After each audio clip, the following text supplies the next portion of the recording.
in his seat. Any second now, he will be called by Sir Lindsay. Sir Lindsay's just looking at the clerk. The Prime Minister's putting his red folder on the table there. Sir Lindsay is about to call the Prime Minister. Come to the statement. I call on the Prime Minister to move the statement. Rishi Sunak. Thank you, Mr. Speaker. Before I begin, I know the whole House will join me in paying tribute to Betty Boothroyd, who passed away yesterday. She was a remarkable woman who commanded huge admiration and respect as the first female Speaker of this House. She was as firm as she was fair, and she presided over many historic moments in this House, among them the debates on the Belfast Good Friday Agreement. Her passion, wit and immeasurable contribution to our democracy will never be forgotten. And Mr. Speaker, let us also send our very best wishes to Detective Chief Inspector John Caldwell and his family. He is a man of immense courage who both on and off duty has devoted himself to the service of others.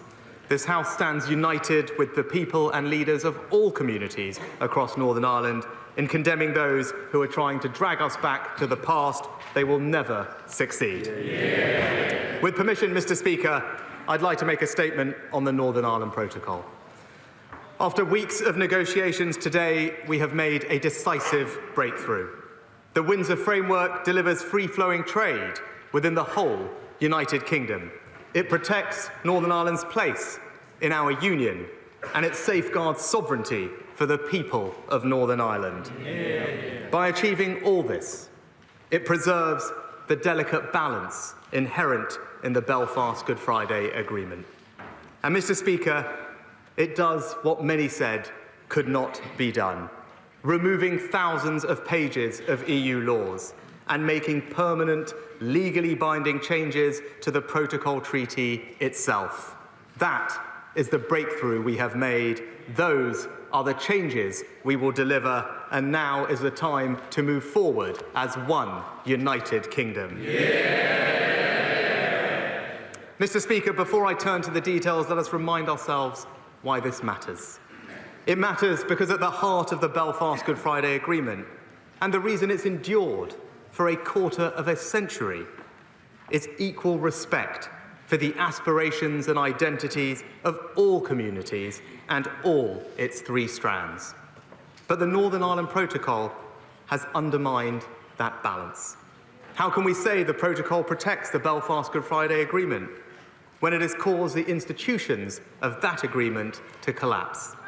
So, in line with our legal responsibilities, we are acting today to preserve the balance of that agreement and chart a new way forward for Northern Ireland.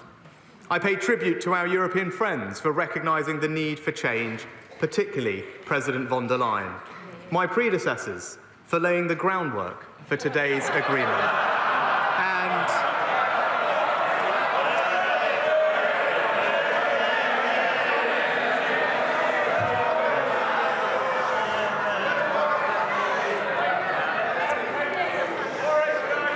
and my right honourable friends, the Foreign and Northern Ireland Secretaries, for their perseverance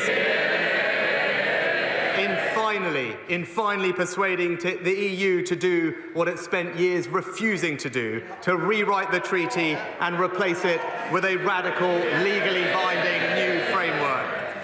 Today's agreement has three equally important objectives. First, allowing trade to flow freely within our UK internal market. Second, protecting Northern Ireland's place in our union.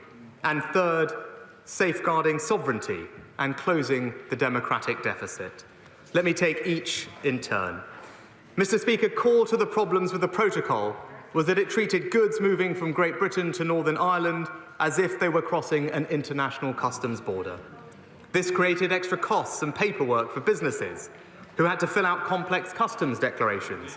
It limited choice for the people of Northern Ireland, and it undermined the UK internal market, a matter of identity as well as economics.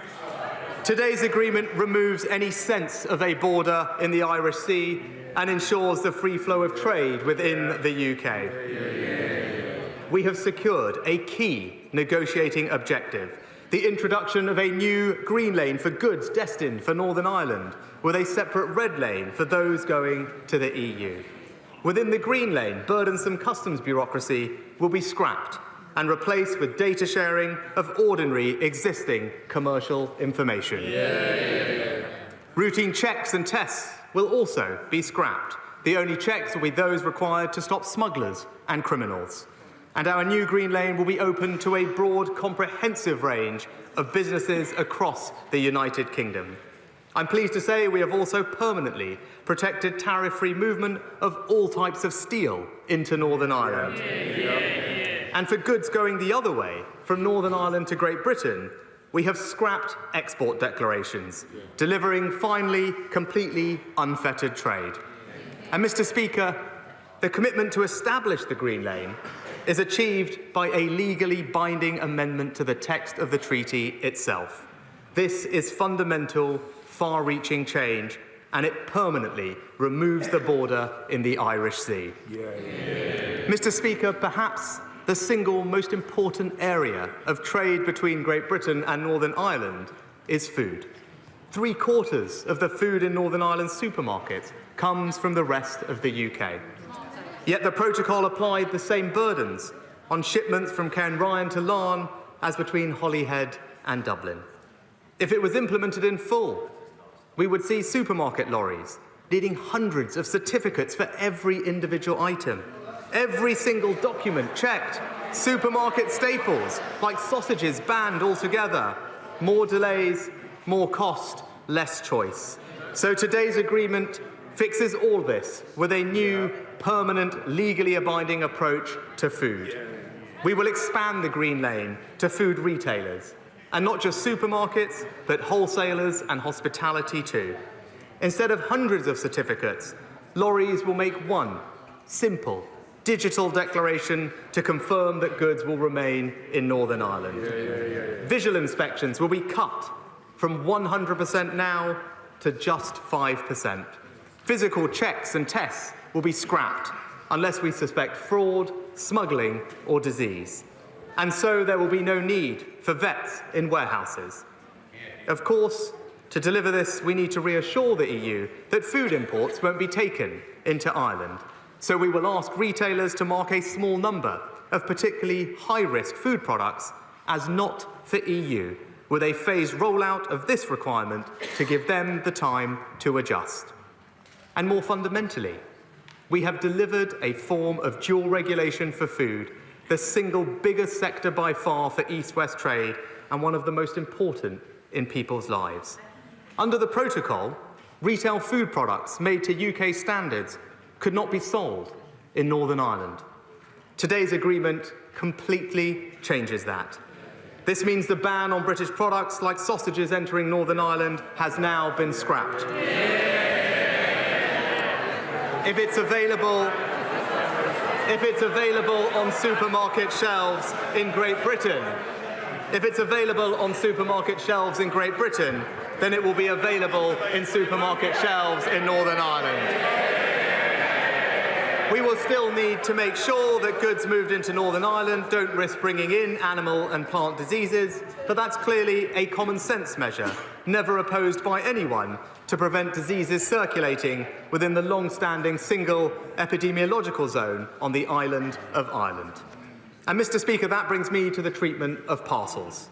If the protocol was fully implemented, every single parcel travelling between Great Britain and Northern Ireland will be subject to full international customs.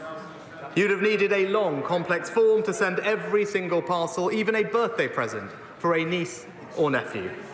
And you could have only shopped online from retailers willing to deal with all that bureaucracy, with some already pulling out of Northern Ireland. Today's agreement fixes all of this. It achieves something we've never achieved before, removing requirements of the EU Customs Code for people sending and receiving parcels. Families can rightly send packages to each other without filling in forms. Online retailers can serve customers in Northern Ireland as they did before, and businesses can ship parcels through the Green Lane, all underpinned by data sharing by parcel operators with a phased rollout and time for them to adjust. So, Mr. Speaker, no burdensome customs bureaucracy, no routine checks, bans on food products scrapped, steel tariff rate quotas fixed, tariff reimbursement scheme approved, vet inspections gone, export declarations gone, parcels paperwork gone. We have delivered what the people of Northern Ireland asked for and the command paper promised. We have removed the border in the Irish Sea.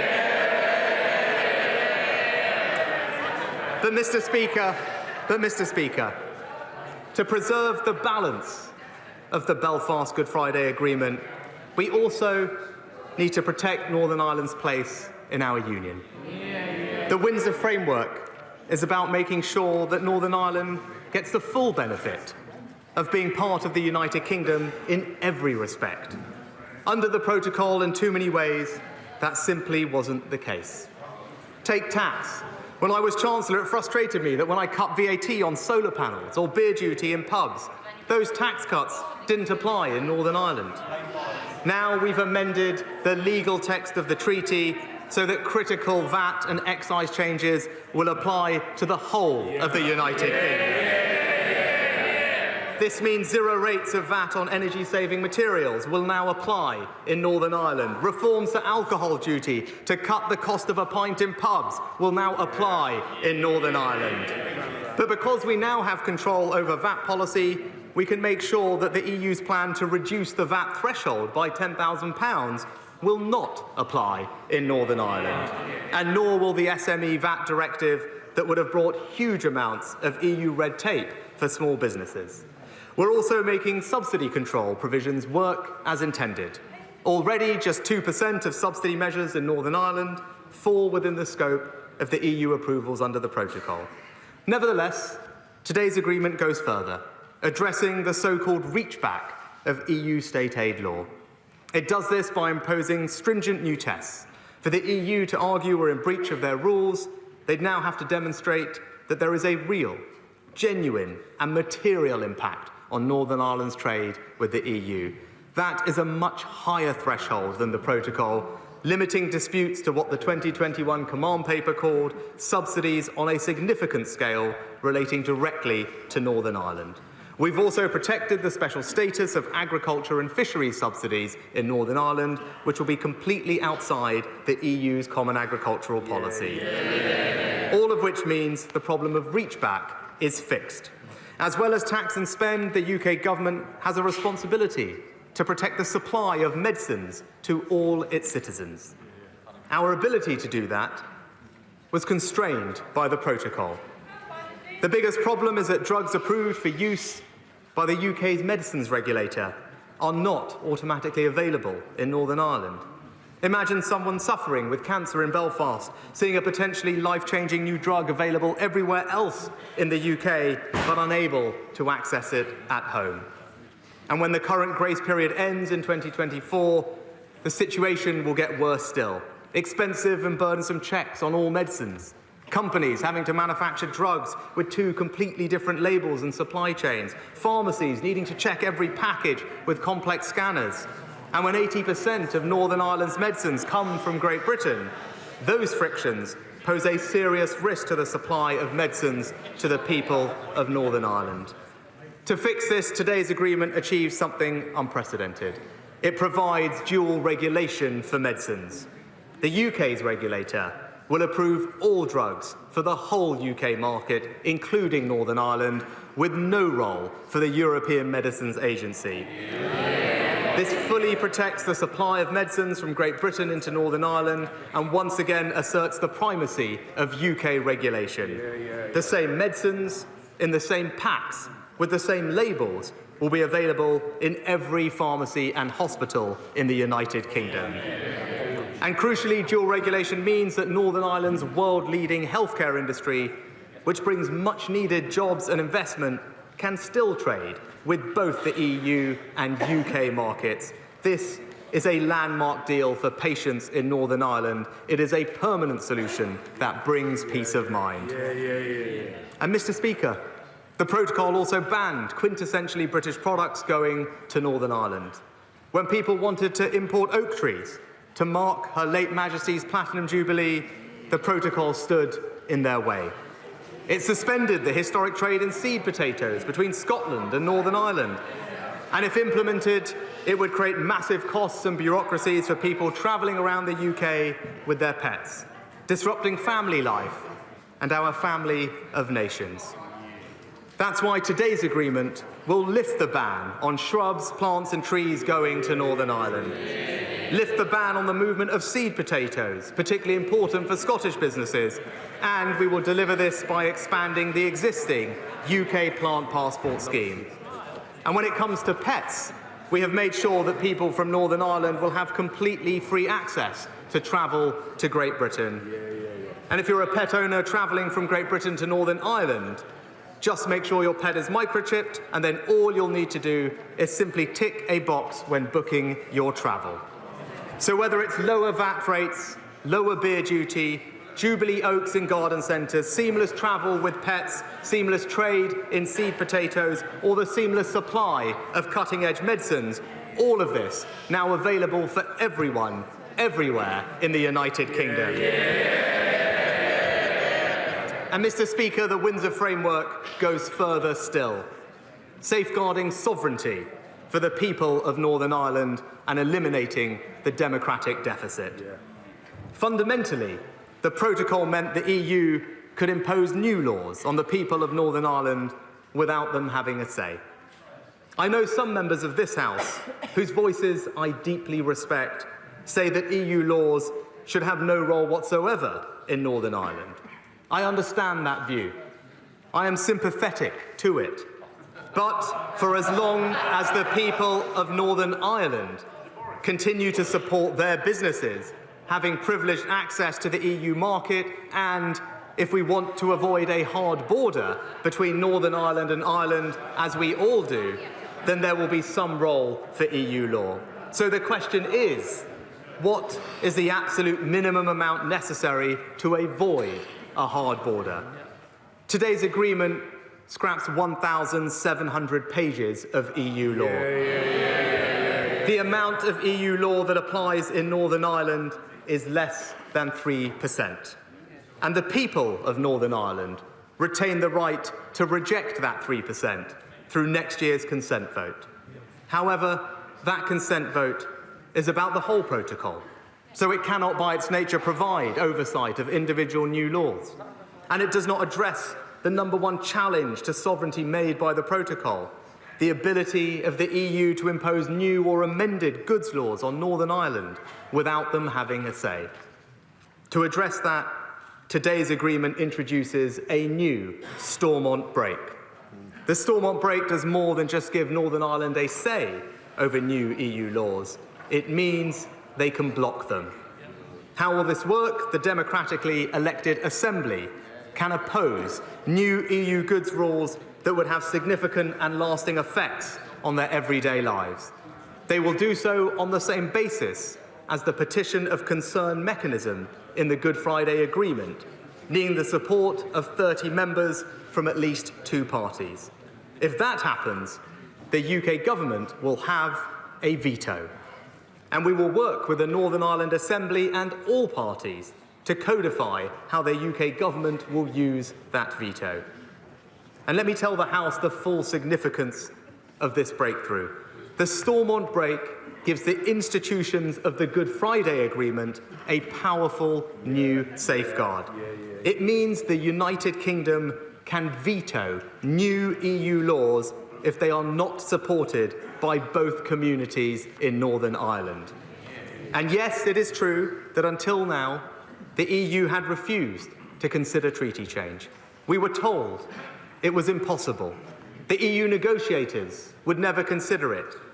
But the Stormont break has been introduced by fundamentally rewriting the treaty, specifically the provisions relating to dynamic alignment. That is a permanent change. It ends the automatic ratchet of EU law. And if the veto is used, the European courts can never overturn our decision. And the EU have also explicitly accepted an important principle. in the political declaration. It is there in black and white that the treaty is subject to the Vienna Convention. This means that unequivocally the legal basis for the Windsor framework is in international law. I'd like to thank my right honourable friend, the member for Stone, for his support in negotiating this point. And it puts beyond all doubt that we have now taken back control. Mr. Speaker, from the very start, we have listened closely and carefully to views on all sides of this debate. I'm grateful to many members of this House, the communities of Northern Ireland, and the voices of business and civil society for putting forward their suggestions. I want to particularly thank the Northern Ireland business groups that I have spoken to. I hope in today's agreement they recognise we have addressed their concerns. We are delivering stability, certainty, simplicity, affordability and clarity, as well as strengthened representation for the businesses of Northern Ireland. I also want to speak directly to the Unionist community. I understand and have listened to your frustrations and concerns, and I would not be standing here today if I did not believe today's agreement marks a turning point for the people of Northern Ireland. It is clearly in the interests of the people and those of us who are passionate about the cause of unionism for power sharing to return.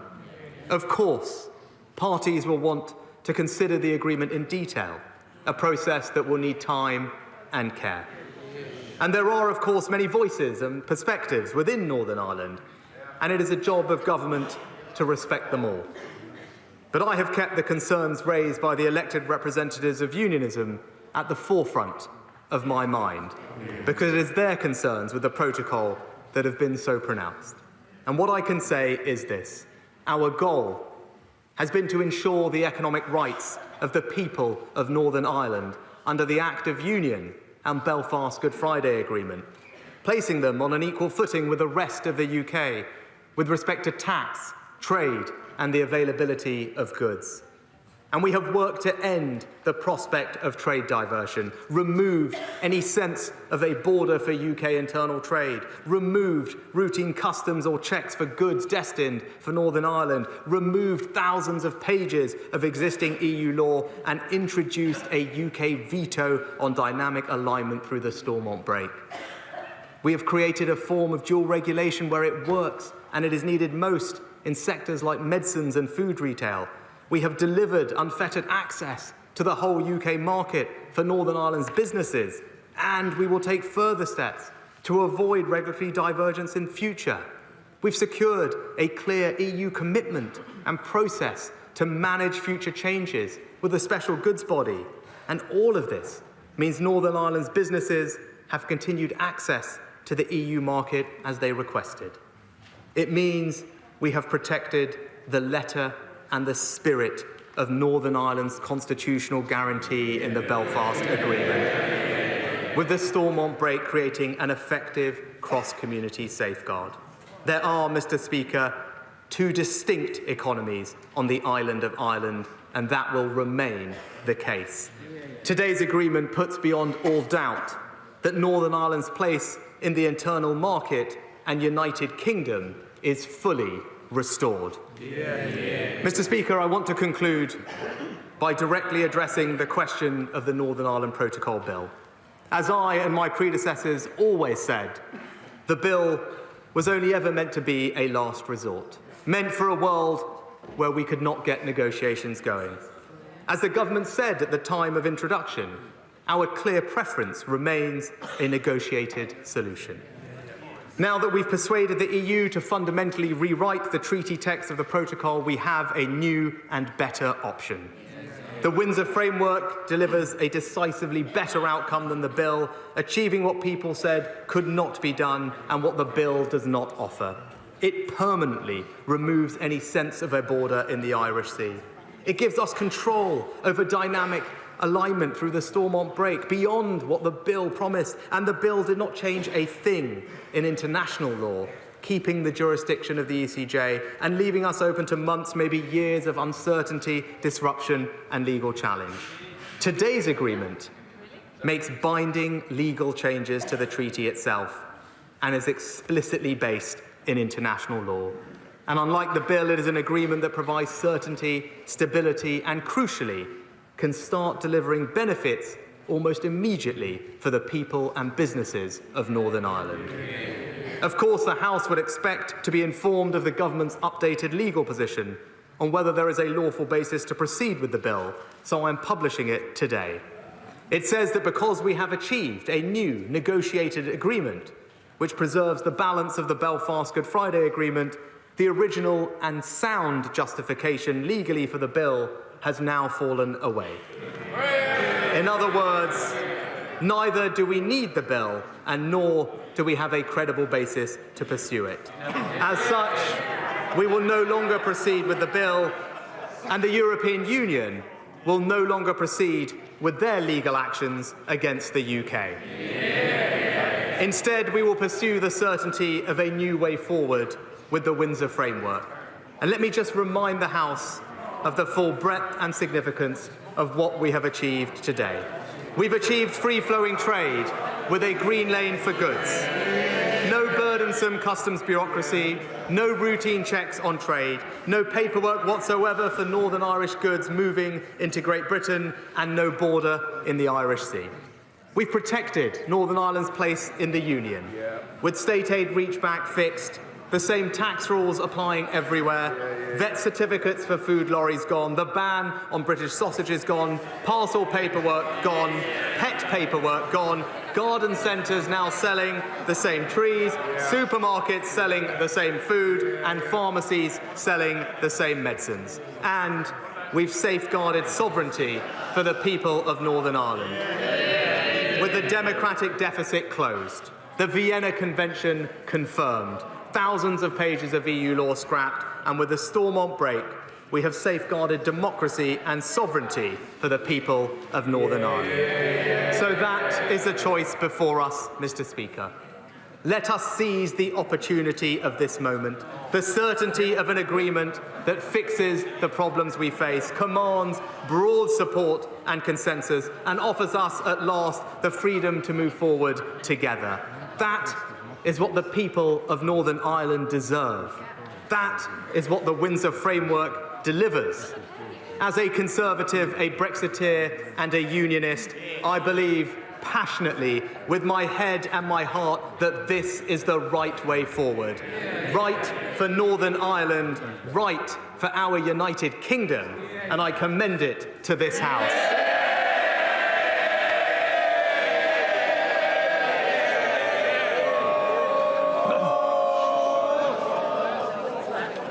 Thank you.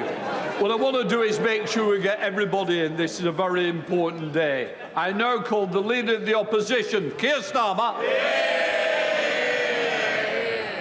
Thank you, Mr. Speaker, and thank you to the Prime Minister for advance sight of his statement and for the briefing I was given earlier this afternoon. I'd like to start by joining the Prime Minister in paying tribute to Betty Boothroyd.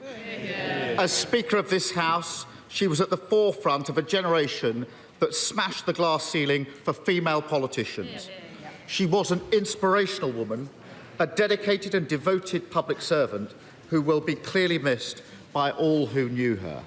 My thoughts, the thoughts of the whole House, are with her very many friends and family. Mr. Speaker, the Good Friday Agreement and the peace and prosperity it brought to Northern Ireland are amongst the proudest achievements of the last Labour government. But we in Labour have always recognised this achievement does not principally belong to us, but to the people of Northern Ireland, who over a quarter of a century have overcome differences that once seemed insurmountable and shown that they can work together to build a better future for themselves and for the generations to come. I had the privilege of working for a number of years with the Police Service of Northern Ireland, so that it can serve and represent both communities. But it's the police officers themselves who carried out that change. They helped make peace of the Good Friday Agreement stick. So I was deeply saddened by the shooting of DCI John Caldwell. And our thoughts, the thoughts of the whole House, are with him, his family and with his colleagues. But, Mr. Speaker, DCI Caldwell's shooting is a reminder that we must continue to strive for peace, that we in the House must take our obligations under the Good Friday Agreement and to the people of Northern Ireland as seriously as they do. It is in that spirit that I have been clear for some time that if the Prime Minister were to get an agreement with the EU, and if their agreement is in the interests of this country and Northern Ireland, then Labour would support it. And we will stick to our word. We will not snipe. We will not seek to play political games. And when the Prime Minister puts this deal forward for a vote, Labour will support it and vote for it. The protocol will never be perfect. It's a compromise. But I've always been clear that if implemented correctly, it is an agreement that can work in the spirit of the Good Friday Agreement. And now that it has been agreed, we all have an obligation to make it work. The moral core of the Good Friday Agreement is simple. All people of Northern Ireland have the right to identify themselves and be accepted as Irish or British or both, and freely participating in the economic life of the UK or the Republic of Ireland is an essential part of that. That is why it is good that the deal before us will see fewer unnecessary checks on goods moving between Great Britain and Northern Ireland. The Red and Green Lane proposal is a good one. It will make life easier for business. It will enable the people of Northern Ireland to participate more freely in the economic life of the UK. It has our full support. The protocol will continue to ensure there's no physical border on the island of Ireland. That is essential. We all know that any physical border would be a source of tension, a physical manifestation of new barriers between communities in Northern Ireland and the economic life in the Republic. This agreement will allow us to move forward as a country rather than be locked in endless disputes with our allies. It will improve our diplomatic standing, which has been damaged by the government's previous threats to break international law. And I am encouraged that the DUP has said it will look carefully at the measures that it contains. But we must be honest, this comes with trade-offs. The Right Honourable Member for Uxbridge and South Ruislip told the people of Northern Ireland that his protocol meant no forms, no checks, no barriers of any kind on goods crossing the Irish Sea after Brexit. That was absolute nonsense. A point-blank refusal to engage with Unionists in Northern Ireland in good faith, never mind take their concerns seriously. And it inevitably contributed to the collapse of power sharing in Northern Ireland. And I have to say, as the Prime Minister listed all the problems with the protocol, I did rather wonder whether he'd forgotten who negotiated it.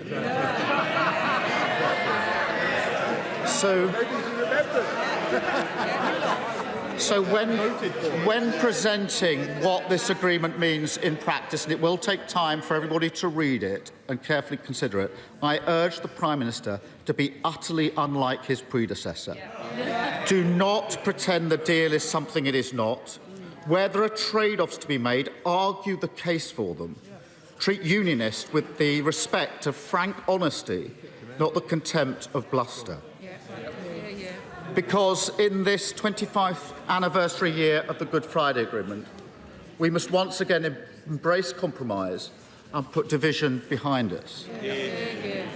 This deal is not perfect, but because we recognise that the UK agreed to the protocol and has an obligation to make it work, because we recognise that for the protocol to work, there will inevitably be trade-offs, and because we always recognise that peace and prosperity in Northern Ireland is hard won, Labour will support the Windsor framework.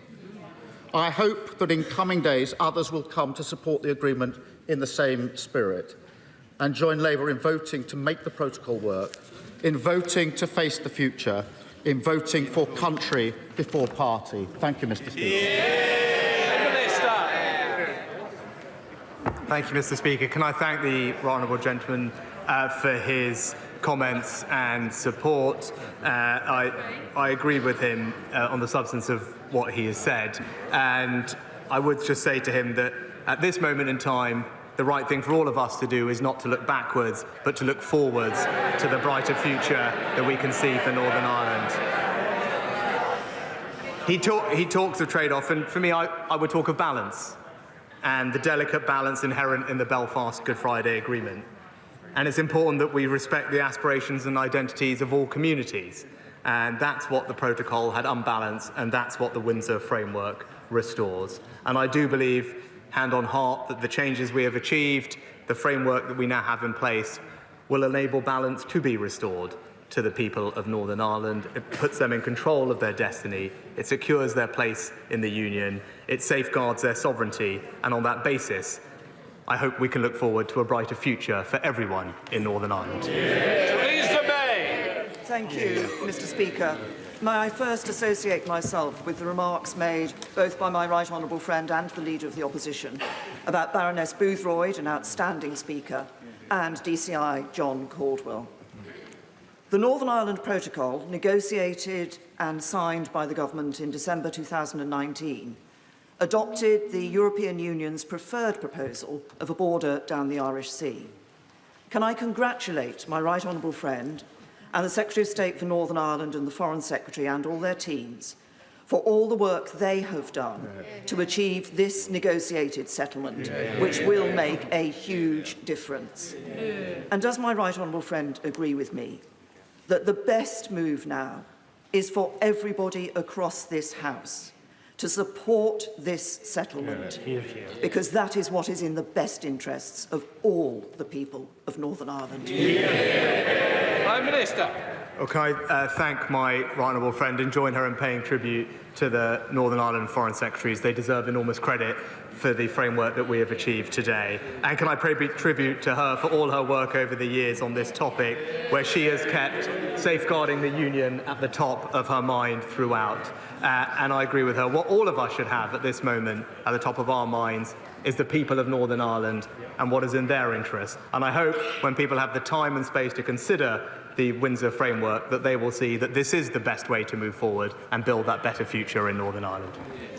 SNP spokesperson Stephen Flynn. Thank you, Mr. Speaker. I think I'm the group leader, but I'll take spokesperson as well. The glass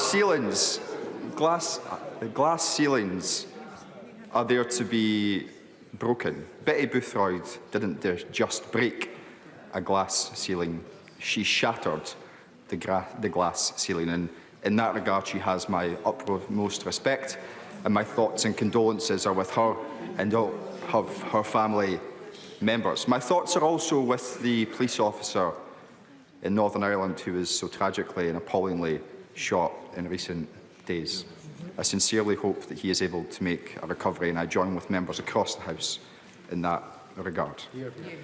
Mr. Speaker, to the agreement today, you'd be forgiven for thinking on the basis of what the Prime Minister has said and in the Chamber, and indeed earlier today, that it had absolutely nothing to do with him, that all those problems were nothing to do with the Conservative Party or indeed him as a government minister. So what happened a couple of years ago? Were they simply being opportunistic when they put this in place? Were they incompetent when they put this in place? Or were they simply duped into believing that something was oven ready when quite clearly it was not? I have no doubt that the public will draw their own conclusions in that regard. But broadly speaking, Mr. Speaker, broadly speaking, I'm fully supportive of the agreement. And I'm fully supportive of the agreement for three simple reasons. Three simple and interwoven reasons.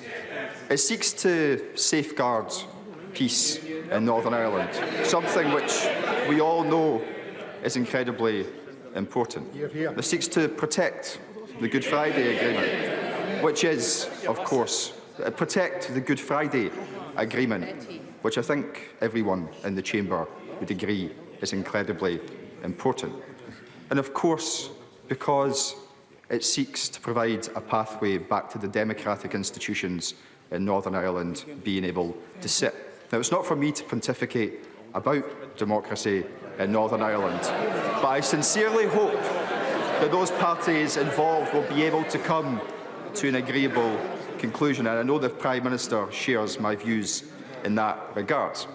But, Mr. Speaker, whilst all of that is good, we cannot and we should not forget the damage which has been done by leaving the European Union.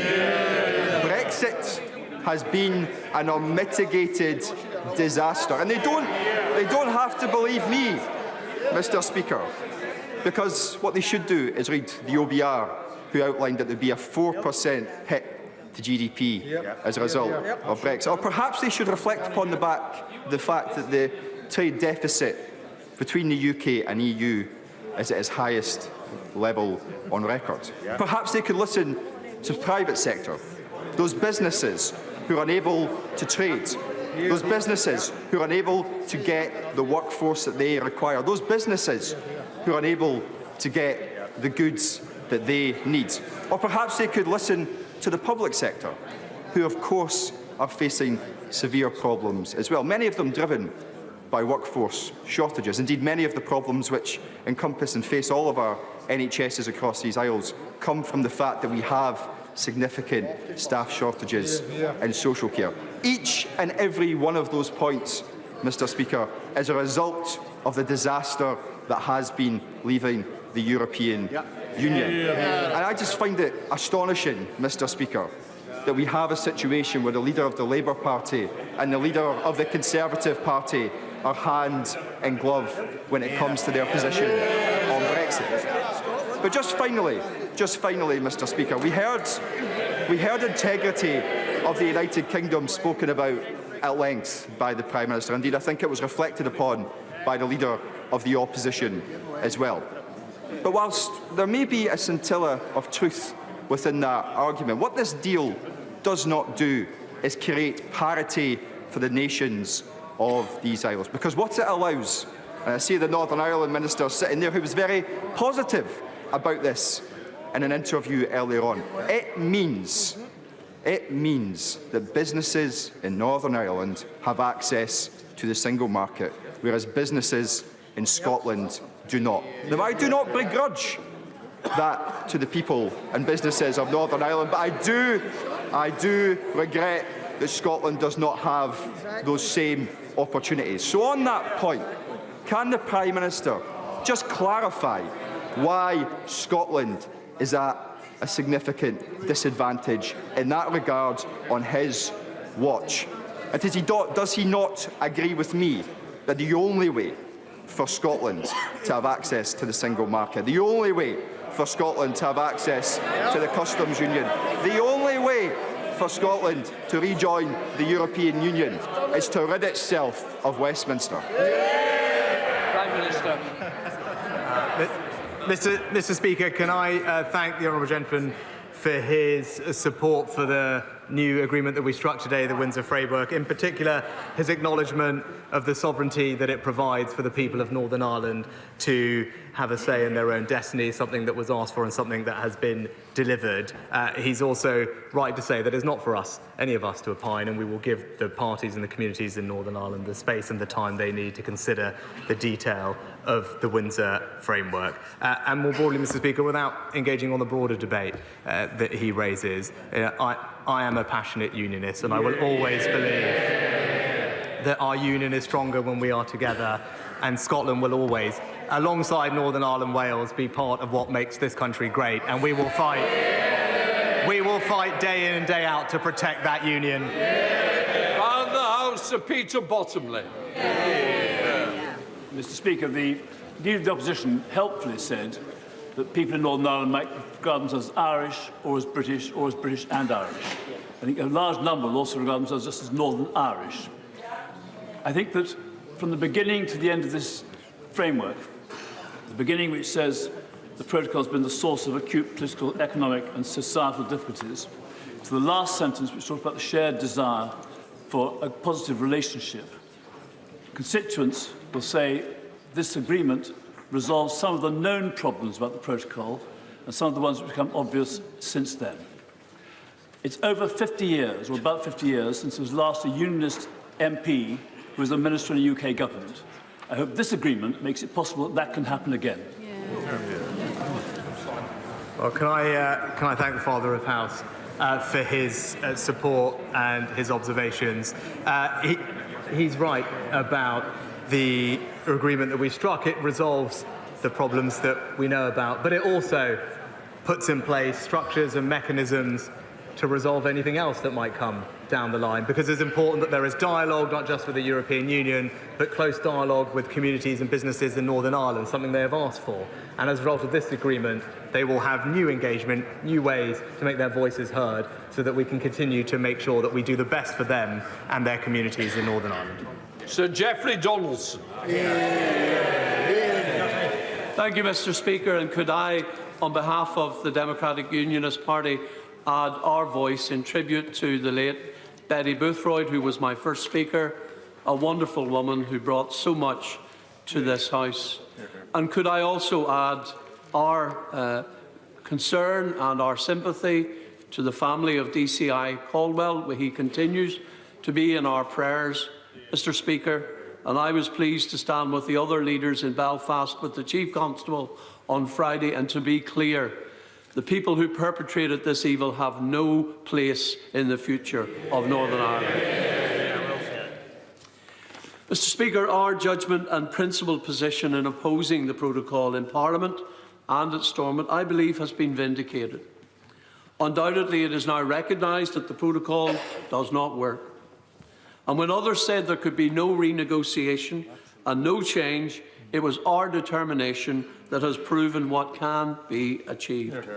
And I would like to thank the Prime Minister and his predecessors for their work and engagement to date on this issue. In broad terms, it is clear that significant progress has been secured across a number of areas, whilst also recognising that there remain key issues of concern. There can be no disguising the fact, for example, that in some sectors of our economy in Northern Ireland, EU law remains applicable in our part of the United Kingdom. My party will want to study the detail of what has been published today, as well as examining the legal text, the political declaration and the government's command paper. Where necessary, we stand ready to engage with the government in order to seek further clarification, reworking or change as required. Ultimately, my party will now assess all these proposed outcomes and arrangements against our 7 tests outlined in our 2022 Assembly election manifesto to determine whether what has been published meets those tests and whether it respects and restores Northern Ireland's place within the United Kingdom. And in this regard, and finally, Mr. Speaker, I agree with the Prime Minister that the issue of sovereignty is crucial. Article 6 of the Act of Union, the very basis of the Union itself, the economic union of the United Kingdom, was seriously undermined by the Northern Ireland Protocol and its implementation, and that needs to be resolved. Of the £77 billion of goods manufactured in Northern Ireland, £65 billion of that £77 billion are sold within the United Kingdom. The overwhelming majority of what we produce, we sell within our own internal market. And I want an assurance from the Prime Minister that not just now, but in the future, the Government of the United Kingdom will protect Northern Ireland's place within that internal market and will not allow the application of EU law to put barriers in the way of our ability to trade with the rest of our own country.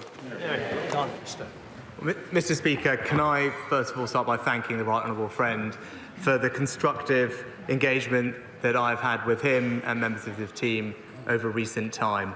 As I said earlier, I've tried very hard to listen in particular to the concerns of the elected representatives of the Unionist community in Northern Ireland, because I know it is them who have had the most concerns with the protocol. And at the forefront of my mind throughout all our negotiations has been resolving the issues that those communities have raised with me and the government that they are grappling with.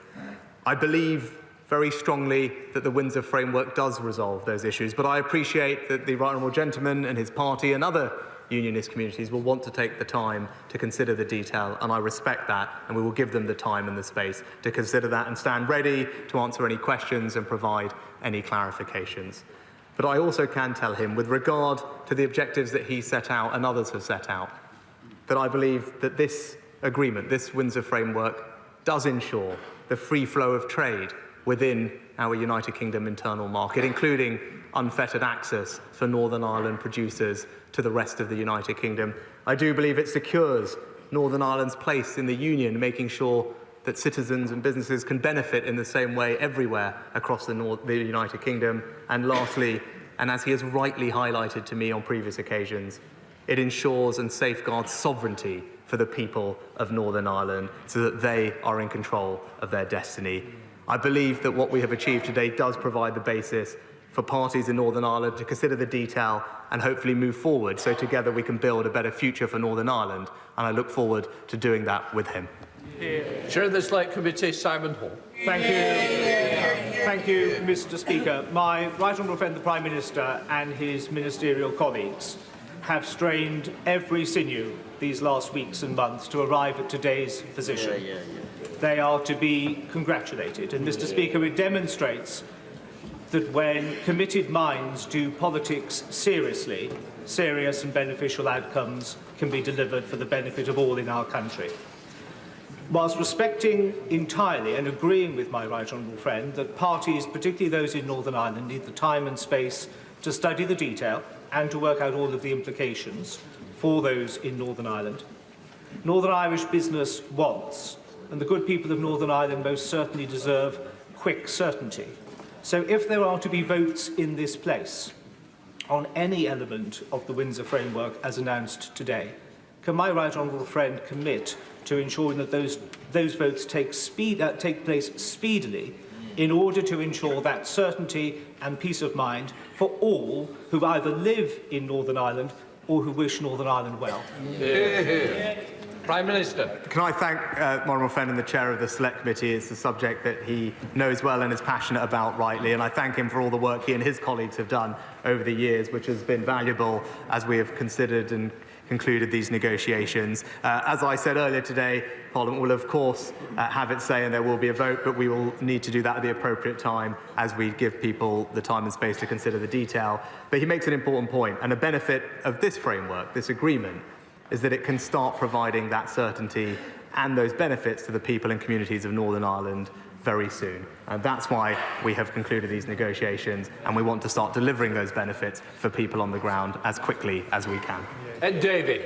Can I join others in paying tribute to our late great Speaker, Betty Boothroyd? Mr. Speaker, like me, I'm sure you remember with fondness when you caught Speaker Boothroyd's eye and when she brought you to order. Can I also send our thoughts and prayers to DCI John Caudle and his family and thank him for his courage and bravery? Mr. Speaker, like others, the Liberal Democrats will now closely study this deal, but can I welcome the spirit of partnership and compromise between the UK Government and the European Union in the formation of the Windsor Agreement?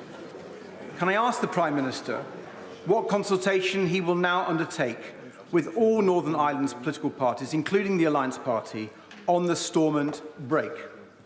Can he reassure us that the operation of the Stormont break will not undermine the economic stability and certainty or the political stability so desperately needed in Northern Ireland?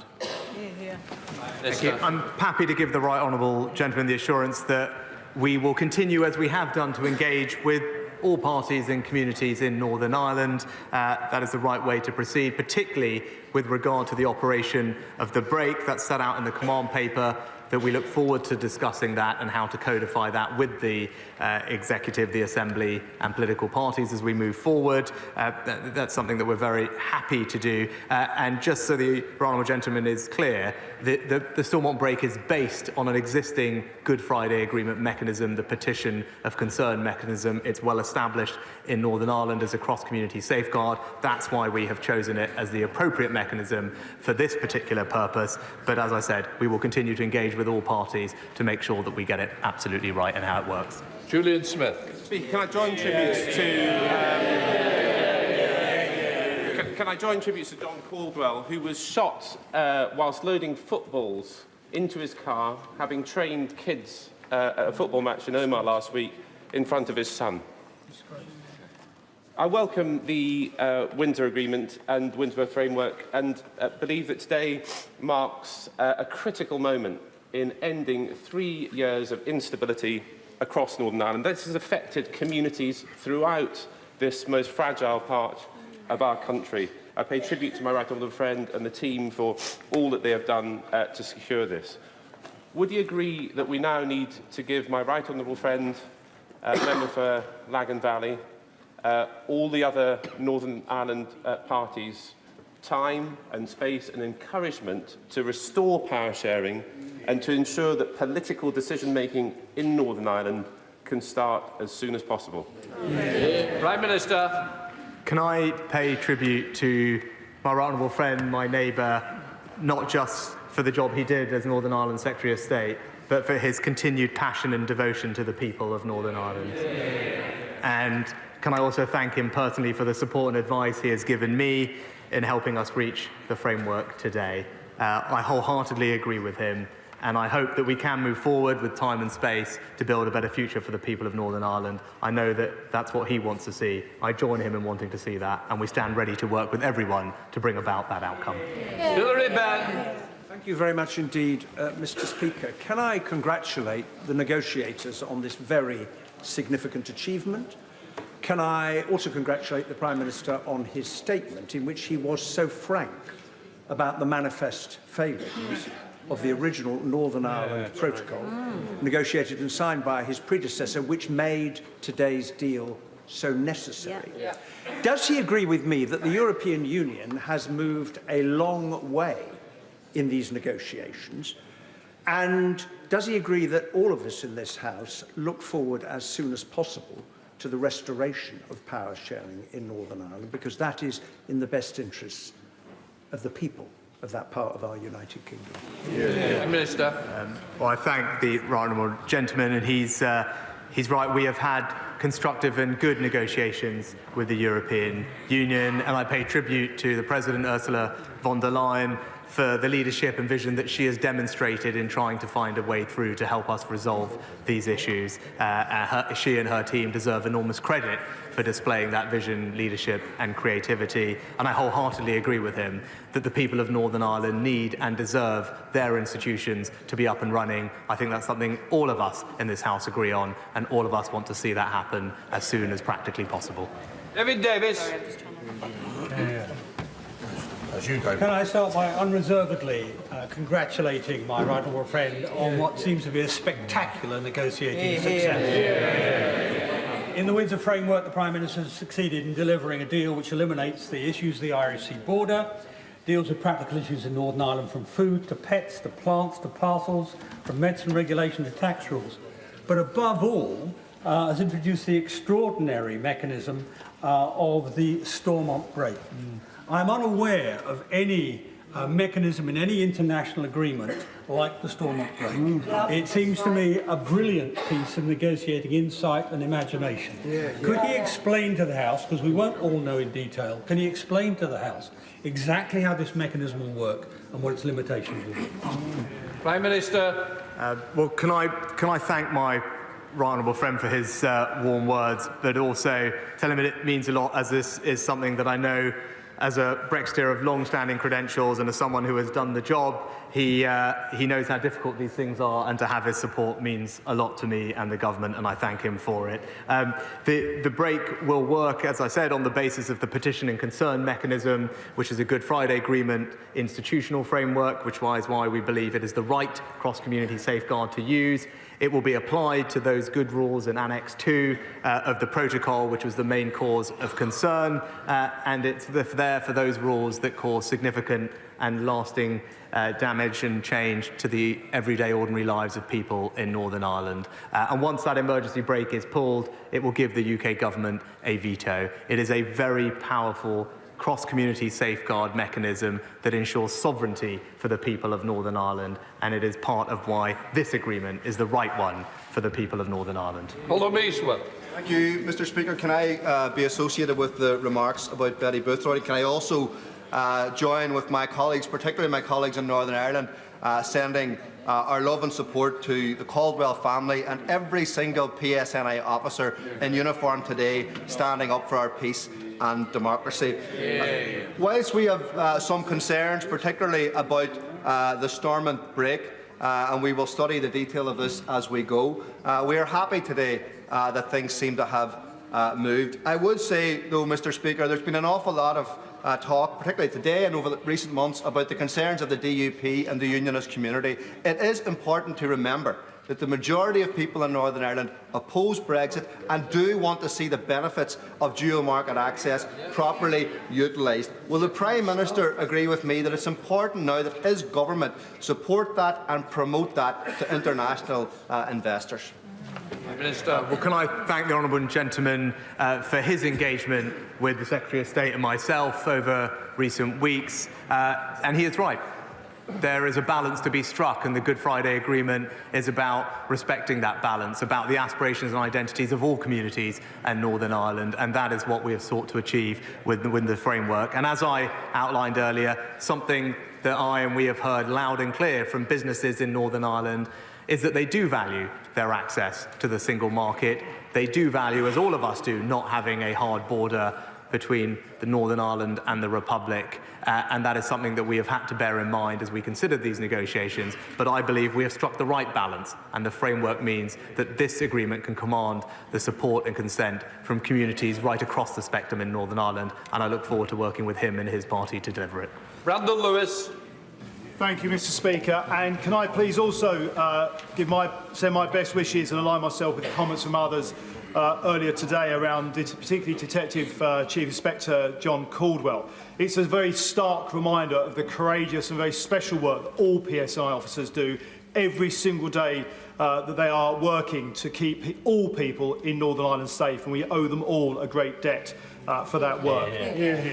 Mr. Speaker, can I just say to my right honourable friend, he is absolutely right, and I congratulate him and my colleagues on the front bench for the phenomenal focus that they are putting into ensuring that we can secure a deal that we all, I know, will hope can restore power sharing in Stormont, which is absolutely key for people in Northern Ireland to get back to having good governance in Northern Ireland by elected representatives in Northern Ireland.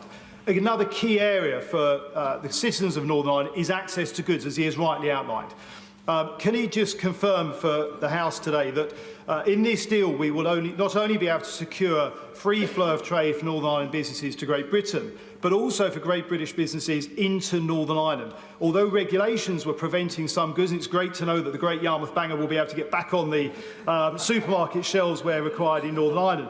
But for many businesses, it was the administrative burden of moving from Great Britain to Northern Ireland, not just regulatory, that needed to be removed to allow them to see it as an economic benefit and therefore protect the structural integrity of the UK internal market.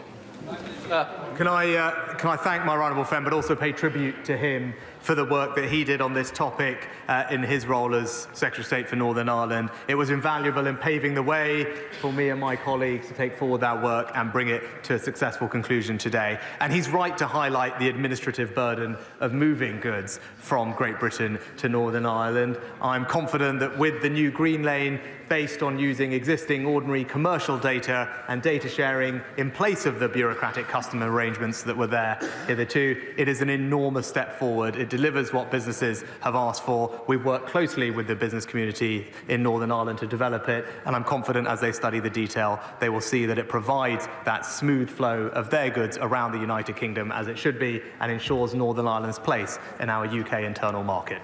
George Howard. Thank you, Mr. Speaker. Could I welcome the fact that the document contains a number of references to the need for cross-community support, and the Prime Minister has repeated that phrase a number of times in his statement and in responses. He will be aware, Mr. Speaker, that over the last 25 years, one of the significant developments has been the number of people who identify themselves as Northern Irish, as distinct from either British or Irish. Can he give the House some indication of how he's going to gauge the opinion of that 20% of the population who identify themselves in that way, but might not necessarily be represented by a political party?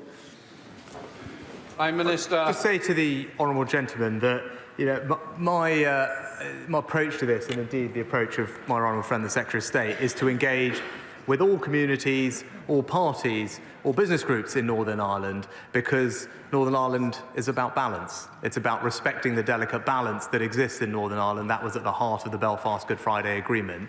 And as I think he's seen, we have gone out of our way to talk and listen to everybody, respecting, of course, the particular concerns of the Unionist community. But this framework, this agreement, I believe, gets that balance right. It respects the aspirations and identities of all communities in Northern Ireland, and that's why I believe it is the right way forward. Sir William Cash. Mr. Speaker, my right honourable friend will know that in the papers that have been published this afternoon, the devil, as ever, lies in the detail. May I seek his assurance that the government will respond to the democratically correct questions that naturally arise on the substance and procedures that are involved, and particularly on the making of EU laws and the European Court, particularly on the Joint Committee and its procedures, and, of course, the Stormont break, not to mention the whole context of sovereignty in this entire process under Section 38 of the Withdrawal Agreement Act 2020. And would he also be good enough to indicate how long a timeline he's proposing for the questions and answers that will be required, and how long that might take? Well, Mr. Speaker, can I thank my right honourable friend for the engagement that he's had with me in particular, for the advice that he has provided. Section 38 of the Withdrawal Agreement was a testament to him, and it reasserts the sovereignty of this Parliament and in matters of international law, and he was right to do it. I hope that we can strengthen, actually, that particular clause as we consider how best to make sure that we protect the Act of Union and Northern Ireland's place in it. But I would also say to him, in terms of questions, that I'm happy to move as quickly as he's able to provide the questions for me, and look forward to engaging in that dialogue with him. Stephen Furry. Thank you, Mr. Speaker. My party can give a broad welcome to this agreement. There are some positives in it that address a range of challenges that have been clear for some period of time. However, for us, the key test is the preservation of Northern Ireland's dual market access. And in that regard, my party has massive concerns around this potential Stormont break. So does the Prime Minister understand that there are real dangers that this process could add more instability into the Assembly? And can I stress to him that the petition of concern is controversial, given its abuse in the past, and also create uncertainty for businesses regarding ongoing single market rules, particularly with a view to investment into Northern Ireland? So will he meet with our party to discuss this in more detail, to clarify what's potentially being proposed?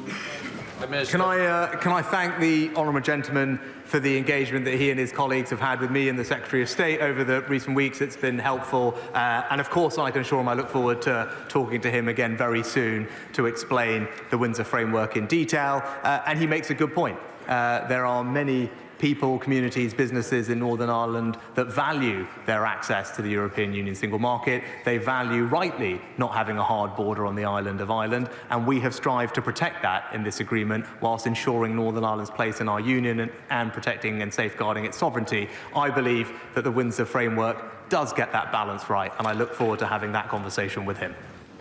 Sir Mike Penning.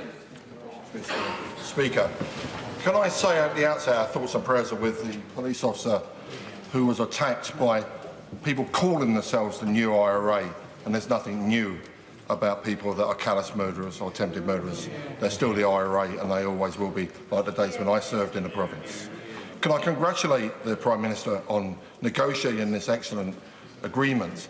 But part of the reason that the EU has moved, perhaps, was the threat of the European bill coming through this House.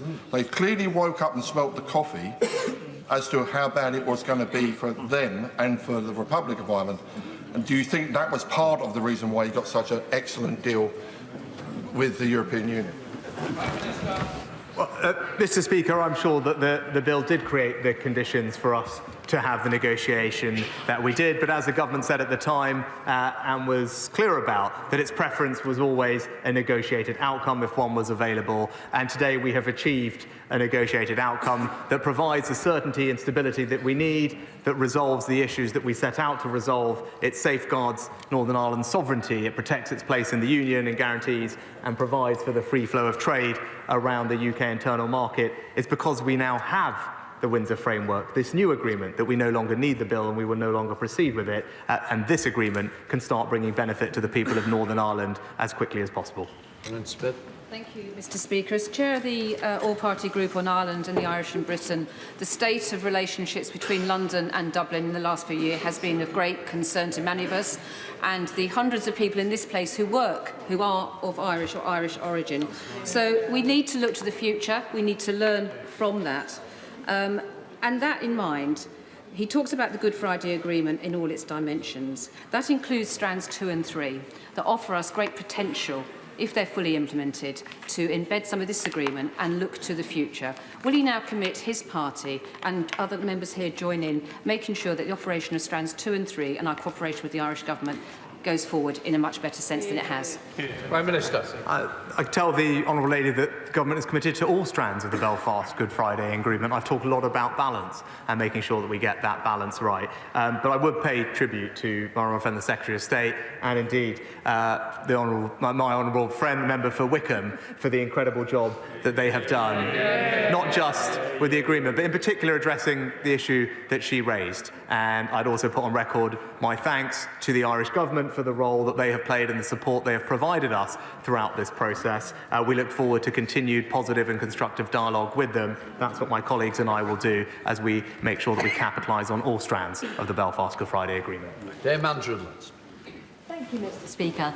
Northern Ireland has such a precious and integral place in the United Kingdom. And it certainly seems to me, reflecting back over the last 5 years, that at any point in that time, if this deal had been on the table, those of us who are Brexiteers, those of us who are Remainers, those of us who are Unionists would have jumped on it.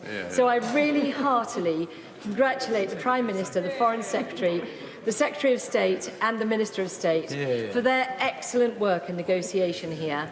But can my right honourable friend assure us that, in his view, this Windsor Agreement now fully restores the Act of Union and the Belfast Good Friday Agreement? Prime Minister. Can I thank my right honourable friend, particularly for her support, given her long-standing credentials in this area and the passion with which she believes in our union. I'm grateful to have her support, and I also can give her that assurance. This absolutely does meet the requirements and consistency with the Act of Union and the Belfast Good Friday Agreement, as she rightly said. We've worked very hard to get to an outcome that does, and I'm really pleased that the Windsor framework delivers for her and everyone else in Northern Ireland. Sammy Wilson. Mr. Speaker, I welcome the 18-minute confession which the Prime Minister undertook about the damage which the protocol which his government signed has done to Northern Ireland. But could I remind the Prime Minister that although he talks about 1,700 pages of EU law being removed from Northern Ireland, hundreds of thousands of pages will still remain.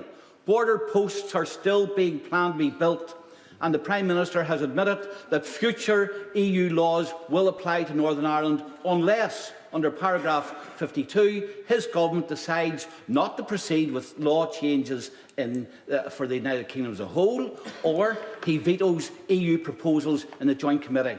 Can he understand why we don't have confidence in that, and why we still fear that our position within the United Kingdom is not going to be restored by this agreement?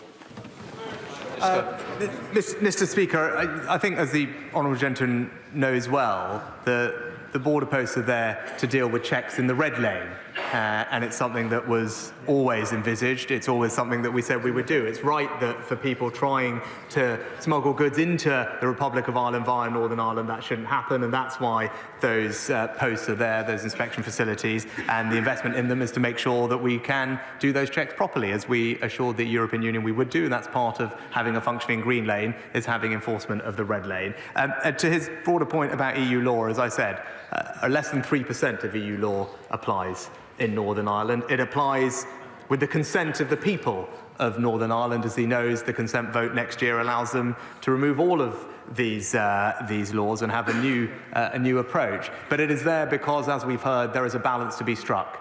And Northern Ireland's communities, businesses do value not having a border on the island of Ireland. They do value their access to the single market. And we're at the position where we have the minimum amount of law required to fulfil that purpose. But I believe sovereignty is important. I believe those laws, as they come through, and new ones, as he mentioned, come through, should only come through with the consent and oversight of the people of Northern Ireland. And that's why the Stormont break is so powerful. It puts power in the hands of the Assembly, of him and his colleagues, to decide what's best for Northern Ireland. That's what sovereignty means to me. It means giving Stormont the ability to say no, and I hope that he will give this framework the time and consideration it deserves. Mark Francois. Thank you, Mr. Speaker. I thank the Prime Minister for his statement and also for publishing both the White Paper and the legal text on the same day, which will materially assist the whole House. As a former Chancellor, he knows well that on Budget Day, the government put a good gloss on whatever they're putting to the public. But then you have to read through the Red Book to just check on the fine detail. He's worked very hard on this, so can he assure me and the whole House that when we go through the Red Book, or in this instance, the detailed legal text, we won't find any nasty surprises which would materially undermine the position of Northern Ireland in the United Kingdom? Prime Minister. Can I thank my honourable friend for his comments, and I'm pleased that we were able to publish all the documentation. I know this was something that was important not just to him and the honourable member for Stone, but other colleagues as well. It's the right thing to do, and as I said, I want to give everybody the time and the space to consider the detail of the Windsor framework. I believe it meets the objectives that we set out to do. It provides for the free flow of goods within the United Kingdom. It ensures Northern Ireland's place in our union, and it safeguards sovereignty for the people of Northern Ireland. I look forward to engaging with him and his colleagues over the coming days to answer his questions and provide any clarifications. And I'm confident that when he goes through the detail, he will see that this is a good agreement. It is the right agreement for Northern Ireland, for the people of Northern Ireland, and it's a way for our United Kingdom to move forward together. Thank you, Mr. Speaker, and can I associate myself with the comments and sentiments for the families of Betty Boothroyd and DCI Caldwell. The people of Northern Ireland have been through so much. This is a very welcome opportunity to make progress, but as the Prime Minister no doubt knows, clearing up the messes that other people's make can be a never-ending job. The House of Lords is currently debating a bill that will delete over 60 areas of regulation which are not covered by the protocol. A process that the EU has already said will start a trade war if it goes through, that the Northern Ireland Human Rights Commission says undermines the Good Friday Agreement. It covers issues like electrical safety and food standards and farming standards. So in order to support what he's presented to the House today, will the Prime Minister confirm that all remaining retained EU legislation will be retained in Northern Ireland itself, using the powers that he has that Stormont currently can't exercise? Because if he doesn't, how can anybody have confidence that we will avoid the regulatory divergence and that trade war that could undermine everything he's presented today? Prime Minister. Well, Mr. Speaker, the rule bill and that legislation is passing separately to these arrangements. But what these arrangements do provide for is for the appropriate sovereignty in Northern Ireland, for the Stormont Assembly to have that say, more than a say, to be able to block new goods, EU goods laws as they come down the pipe if they're not happy with them. And as she'll see in the command paper, we've committed to a range of other things to ensure that we protect against trade and regulatory divergence, including dialogue with businesses in Northern Ireland, but also with the European Union. And as she studies the detail, hopefully she'll be reassured that we've protected properly against that. Sir Ian Duncan-Smith. Mr. Speaker, can I associate myself with my right honourable friend's comments on Betty Boothroyd, who was my first speaker when I arrived here. She'll be greatly missed, and also with the comments about the brutal attack on Peter Caldwell. Can I commend my right honourable friend for his diligence, hard work, and that of his team in pursuing this, regardless of the obstacles that lie in his way, from a reluctance of the EU to admit anything about the problems that have been taking place as a result. And can he remind him that, for me, at the end of the day, the restoration of the Good Friday Agreement, as having served in Northern Ireland myself and lost friends who didn't come back from Northern Ireland, is the #1 item that I see. But on that, I noticed when I was looking through that the Stormont break is not quite as defined as it might be, and I just wondered if he could clear this up.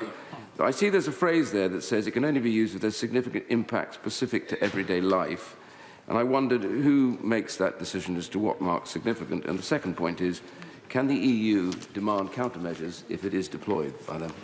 Prime Minister. Can I thank my honourable friend for his comments and pay tribute to his service? I know this is a topic he rightly cares about. And I'm happy to clarify, it's for us to make that determination whether the threshold has been met. It's right that there is a threshold. This is a serious mechanism, the ability to be able to block new law. It shouldn't be used for trivial reasons. It should be used for those new laws which do have a significant and lasting impact on the everyday lives of people in Northern Ireland. So that is the right trigger. It's one that we are in control of deciding. And it's equally appropriate that if we do that the EU will have the right to take appropriate countermeasures. That's there in black and white. Those obviously have to be proportionate. I don't think anyone could disagree with that. But this is a very powerful mechanism, and I'm pleased that we're able to reach resolution on it because, as I said, it ensures that we have restored sovereignty to the people of Northern Ireland.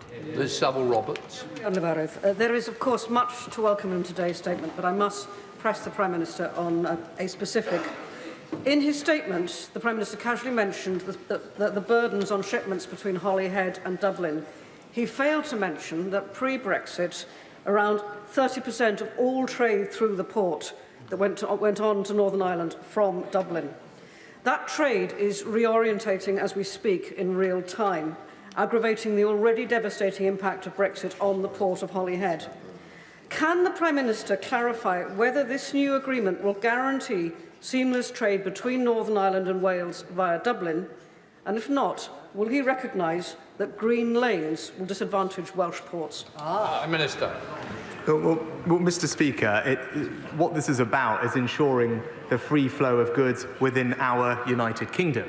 That's what the Green Lane is there to do. It is always going to be the case after we left the European Union that sending things to the European Union from the UK would be different. And what this agreement is about is prioritising trade within the United Kingdom's internal market, and the Green Lane that we've delivered through this framework does exactly that. Yeah. Sir John Redwood. Who will decide which EU laws will apply in Northern Ireland, and on what basis will they make that decision? Prime Minister. Well, going forward, Mr. Speaker, when the executive is up and running, as I hope very much that it will be for the Assembly in Northern Ireland to decide. For those good rules in Annex 2, which are the ones of most concern, the Stormont break will apply. There will be a process of scrutiny, and using the petition of concern mechanism, that the 30 MLAs from two parties can trigger the Stormont break, which then allows the UK government to veto them at that moment. So that's why this is important, because now it will be the institutions of Northern Ireland that get to make that decision. Ian Paisley. Thank you very much, Mr. Speaker. Can I add my sincere comments to the attempted murder on DCI call? Well, a person who was on his family, who known personally to me, and I thank the Prime Minister for the comments. And I hope that the Sovereign will in fact make a statement about the attempted murder of a police officer in Northern Ireland. I think it would be appropriate and fitting. The Prime Minister has quite rightly indicated that trade is so important to all of our United Kingdom. In paragraph 47 of the paper, it indicates in particular with regards to veterinary medicines for our animals. Our agri-food sector is huge. It feeds multiples of millions of people here in GB. Yet it says that half of all product lines are at risk. And as part of this agreement, we have put in place a grace period arrangement that will expire in less than a year and a half. Prime Minister, that is utterly useless for our agricultural sector. That will actually make it more difficult for our farm businesses.